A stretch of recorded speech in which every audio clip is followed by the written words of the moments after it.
بسم الله الرحمن الرحيم، والصلاة والسلام على أشرف المرسلين. مرحبا بالجميع. الوصفة تاع نهار اليوم هي من الحلويات التقليدية الجزائرية والعربية، حلوى يحبها الجميع اللي هي البقلاوة. وأكيد نهار اليوم راح نديرو بقلاوة صحية كيتو دايت، يقدر أي واحد يتناولها، مرضى السكر واللي يتبعوا النظم الغذائية الصحية. لاحظوا معايا الشكل تاعها، وأكيد مش راح نقول لكم على الذوق ولا أروع.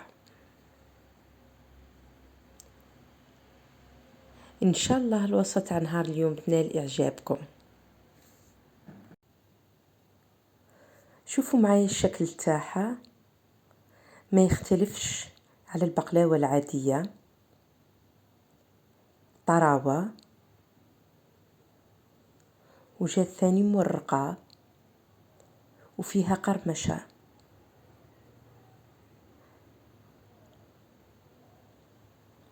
ما نطولش عليكم ونروحوا للمقادير. اول حاجه تاع العجينه، اول حاجه هنايا عندي مقدار تاع فول سوداني ولا كاوكاو، نروح نرحيه بشكل حتى يولي عجينه. لاحظوا معايا هنايا كي نديرها في يدي تولي شغل عجينه. وش نديرو معاها؟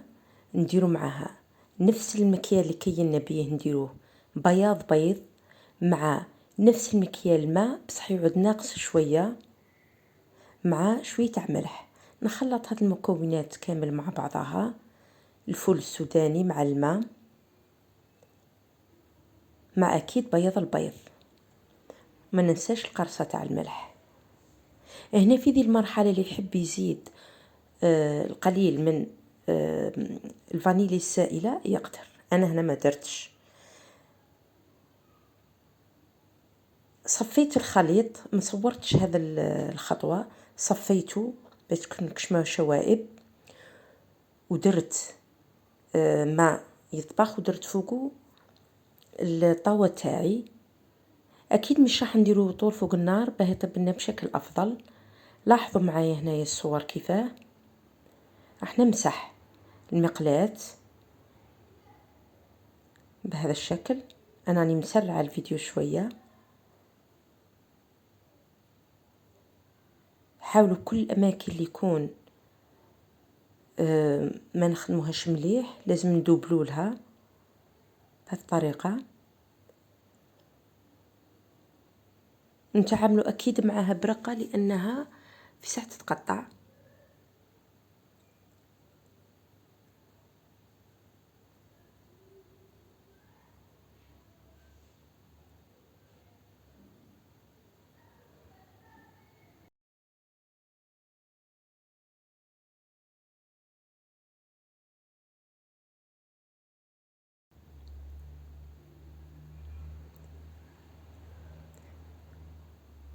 وهنايا كي نحسها نشفت نبدا شويه اني نوسيها من الجوانب، نفصلها على المقلاة بهذه الطريقه.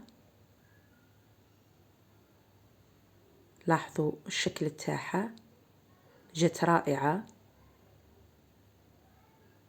ومتماسكه. راح نزيد نخدم قدامكم واحده اخرى باش تشوفوا الطريقه.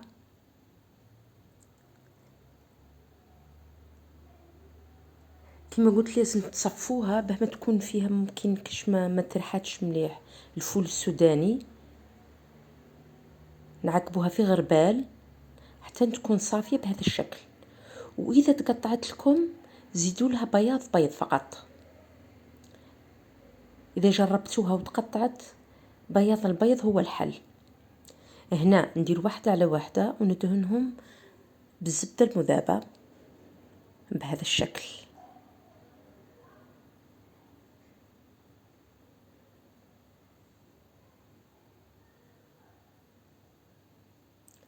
نروحوا درك للحشو. الحشو هنا اختياري، انا درت فول سوداني باه تجي اقتصاديه، لكن اللي يحب يكون نسبه الكارب ناقصه يدير لوز. هنا تقريبا 3 كيلات من الفول السوداني، على كل كيله ندير مغرف تاع إريثريثول. وإذا كان ستيفيا حاولوا أنكم تنقصوا، ديروا 2 ملاعق برك. نعاود نرحيها بعد ما درت السكر، نعاود نرجعها للروبو، نعاود نرحيها باه نتأكدوا باللي امتزج السكر مع الفول السوداني. هنا بعد ما رحيتها راح نضيف لها عطر الفانيليا مع 3 ملاعق أو 4 ملاعق من ماء الزهر، بهذا الشكل حتى نحسوا الخليط تاعنا كي نهزوه باليد تاعنا يكون شوي ثقيل. لاحظوا معايا الصور.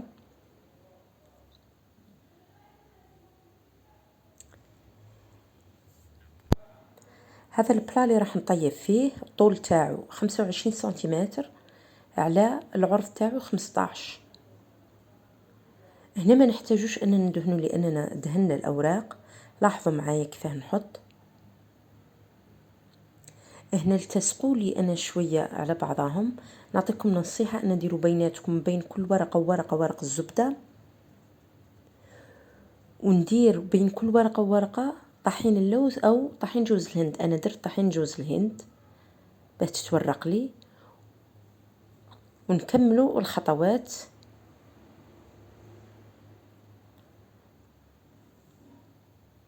درت 6 من التحت و4 من الفوق. لاحظوا كيف راني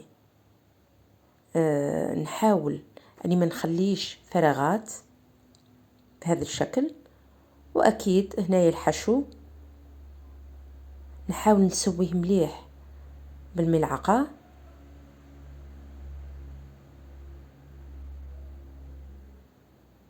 نخليكم مع الصور.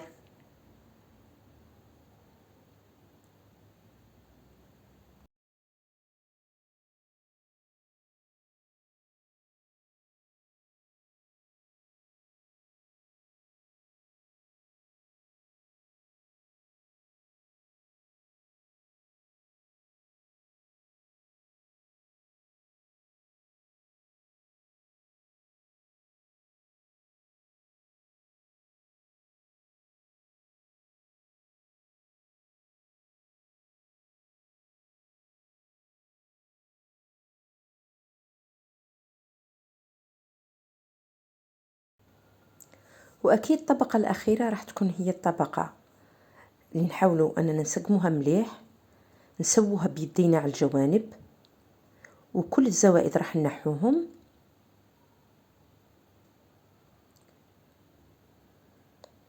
بهذه الطريقة كنت تشوفوا فيها. والاوراق راهم سهلين القطع، يعني لازم نتعاملوا معهم بحذر.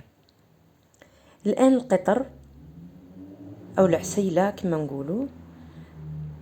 وش عندي مقدار تاع سكر إريثريثول، مقدار تاع ماء زهر، مقدار تاع ماء عادي، مع المنكهات أكيد عندي عود قرفة، وعندي القليل من الكاكاو لكسب اللون، ورقة تاع كركدي ثاني باه كسب اللون الأحمر، واليانسون. أول حاجة ندير ماء الورد مع الماء العادي مع السكر. بعد ما يرفدوا الغلية نضيف لهم ملعقة كبيرة تاع السمغ العربي كما وريت لكم قبيل. وريت السمغ العربي وانا راحياته. والسمغ العربي كتشروه من عند العطار او العشاب. والسمغ العربي الأهمية تاعو انه هو اللي يخلينا القطر يتماسك. التقسيم هنا اختياري، انا درتهم مربعات، تقدروا تديروهم اي شكل تحبوه. والتقطيع نحاولوا اننا نوصلوا لنهاية البلا.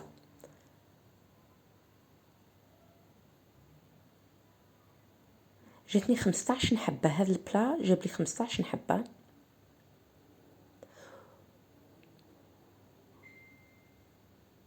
لاحظوا معايا هنايا القوام تاع القطر، هذا مازال ما بردش مليح، بعد ما يبرد اكيد راح يتكثف اكثر من هكذا. مدة الطهي كانت حوالي نصف ساعة من التحت وربع ساعة من الفوق، واكيد لازم نلاحظوا به ما يتحرقناش. مجرد ما نخرجوه نديروا القطر ولا العسيلة بهذه الطريقة. واكيد تحمير لكم الاختيار، تحبوا تخلوها اقل من هاك، تحبوا تحمروها اكثر من هاك، هذا يقعد امر اختياري.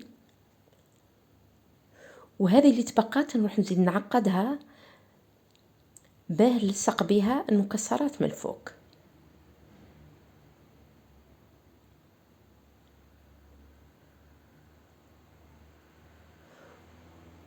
واكيد راح نحطوها في الفريجيدير ولا في الثلاجة على مدة ما تكونش اقل من ساعتين.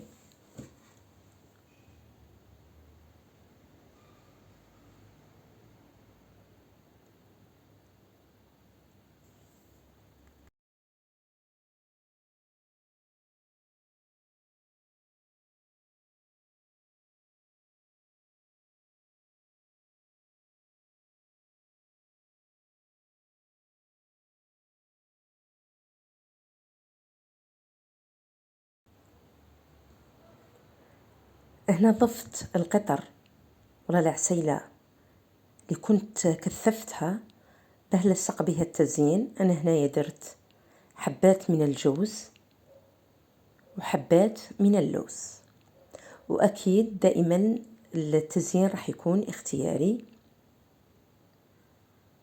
منش راح نضبطه تزيين محدد.